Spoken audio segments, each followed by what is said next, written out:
Mehran academy and YouTube channel Mehran Ali official as well. Dear students, कैमरे की आंख और माइक्रोफोन के उस पार मैं हूं आवाज़े पाकिस्तान मेहरान अली। और जी आज का लेक्चर हमारा इंग्लिश का लेक्चर है बुक 3 पॉइंट नंबर 1।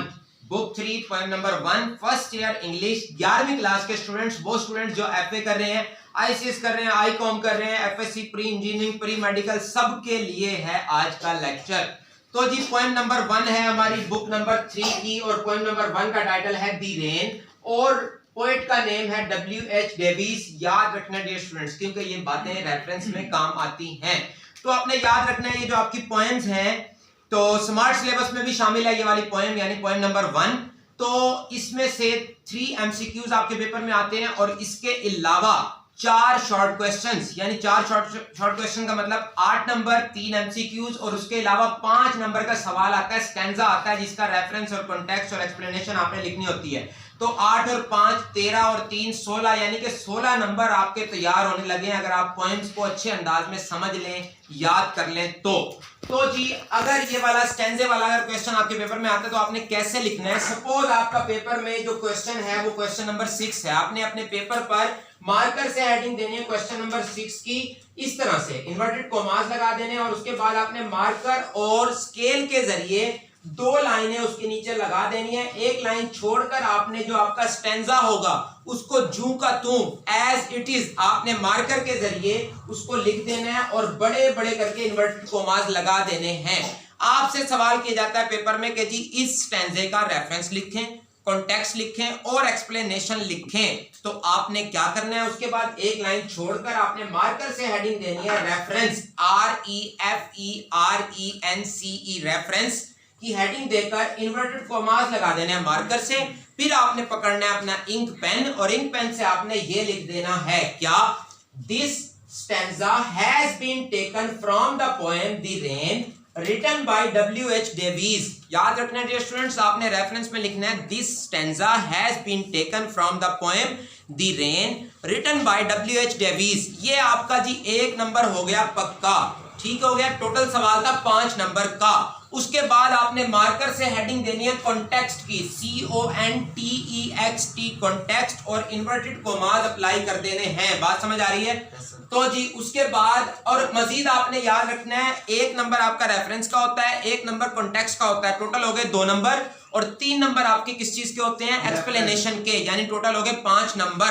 तो कॉन्टेक्स्ट की हेडिंग देने के बाद एक चीज आपने मजीद याद रखनी है कि कॉन्टेक्स्ट को आपने हमेशा अगर इस तरह से स्टार्ट करेंगे तो बहुत बेहतर रहेगा। किस तरह से आपने कहना है इन दिस पोएम, मतलब आपकी स्टार्टिंग लाइन होनी चाहिए इन दिस पोएम के इस नज़म में शायर क्या कह रहा है। यानी कि कॉन्टेक्स्ट के बारे में मैंने अभी बड़ी लंबी छोटी तहरीर की कि आपने कॉन्टेक्स्ट में, अक्सर बच्चे पूछते हैं कॉन्टेक्स्ट में क्या लिखना है, तो उस सवाल के जवाब में मैं ये कहूंगा कि कॉन्टेक्स्ट में आपने पूरी पोएम का, पूरी नज़म का निचोड़ लिखना होता है, यानी कि पूरी पोएम का एसेंस लिखना है, यानी कि पूरी पोएम का आपने मरकजी ख्याल लिखना है, पूरी पोएम के आपने चीदा नुकात लिखने हैं, या पूरी पोएम की आपने हाइलाइट्स बयान करनी होती हैं। जो आपकी नज़म है जिसमें से स्टैंजा आया है, कॉन्टेक्स्ट में आपने पूरी पोएम के क्या लिखने होते हैं डियर स्टूडेंट्स, समरी लिखनी होती है, की पॉइंट्स आपने लिखने होते हैं। पूरी पोएम में मोटी मोटी जो बातें की गई हैं जब आप उसको लिख देंगे तो उसको हम कॉन्टेक्स्ट का नाम देते हैं।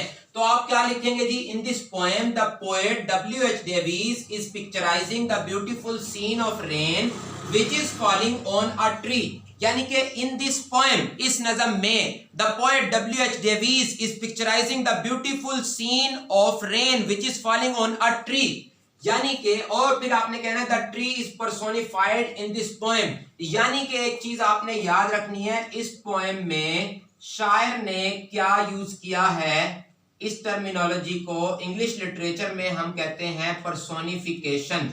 पर्सोनिफाई किया है, दरख्त को इस तरह से बयान किया जैसे वो जानदार हो, जैसे वो पानी पी रहा हो। पानी पीने की सिर्फ इंसानों की होती है, तो इंसानों वाली, जानवरों वाली सिर्फ जब बेजान चीजों को या दरख्तों को दी जाए तो शायरी की लैंग्वेज में उसको पर्सोनिफिकेशन का नाम देते हैं।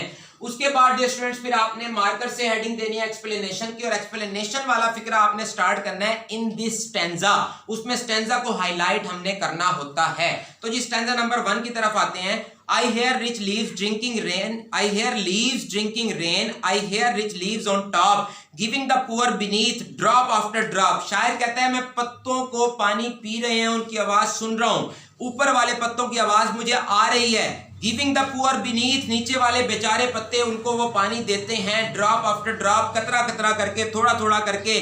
TISS a sweet noise to here, ये दिस इज की शॉर्ट फॉर्म है। शायरों को ये अलाउ होता है कि वो शॉर्ट फॉर्म यूज कर सकते हैं। टिस का मतलब है दिस इज। कहता है ये बड़ी अच्छी आवाज है सुनने में, ये म्यूजिकल साउंड है, म्यूजिकल साउंड है, ये म्यूजिकल साउंड। ये वाली टर्मिनोलॉजी आपके एक्सप्लेनेशन में काम आएगी। उसके बाद जी these green leaves drinking near, ये जो सब्ज पत्ते हैं, शायद कह रहा है ये पत्ते जिन पर बारिश का पानी गिरा ऊपर वाले पत्तों पर, उन्होंने जब बारिश का पानी पी लिया तो वो ग्रीन हो गए, वो साफ हो गए, वो धुल गए। यानी फर्स्ट स्टैंजा में शायर कहता है कि दरख्त के अपर लीव्स और लोअर लीव्स हैं। अपर लीव्स का मतलब elite class of the society, rich people, अमीर लोग, और लोअर लीव्स का मतलब पुअर क्लास, गरीब लोग। तो इसकी एक्सप्लेनेशन में आपने कहना है कि in this stanza a tree is divided into 2 groups, upper leaves, lower leaves. Upper leaves represents the elite class of the society, lower leaves represents the poor class of the society. Upper leaves का मतलब है अमीर लोग, अमीर लोगों को तमाम तरह फैसिलिटी सहूलियात आसानी से मिल जाती हैं, गरीब लोगों को थोड़ी थोड़ी करके सहूलियात मिलती हैं। उसके बाद जी सेकंड स्टैंजा जो है, and when the sun comes out after this rain shall stop, जब बारिश रुक जाएगी सूरज निकलेगा। A wondrous light will fill each dark round drop, हर अंधेरे वाले तारीक कतरे में रोशनी की लहर दौड़ आएगी, रोशनी की किरण। इन्हीं गम की घटाओं से खुशी का चांद निकलेगा, इन्हीं गम की घटाओं से खुशी का चांद निकलेगा। अंधेरी रात के पर्दों में दिन की रोशनी भी है। और every dark cloud has a silver lining, every dark cloud has a silver lining. I hope the sun shines bright, it will be a lovely sight, मुझे उम्मीद है सूरज अपनी पूरी आबोताब के साथ निकलेगा, बहुत चमकदार होगा। It will be a lovely site, ये बड़ा ही लवली साइट, अच्छा मंजर होगा। दूसरे स्टैंजा में शायर ने रेनबो की बात की है। किसकी बात की है? इशारा है किसकी तरफ? रेनबो की तरफ। किसकी तरफ इशारा है जी? रेनबो की तरफ इशारा है। सेकंड स्टैंजा में शायर कह रहा है कि रेनबो, जब बारिश रुकने के बाद सूरज निकलता है तो वो लवली साइट कैसे होता है? ऐसे होता है कि रेनबो, और रेनबो जो होती है वो 7 कलर्ड होती है, 7 कलर्ड होती है।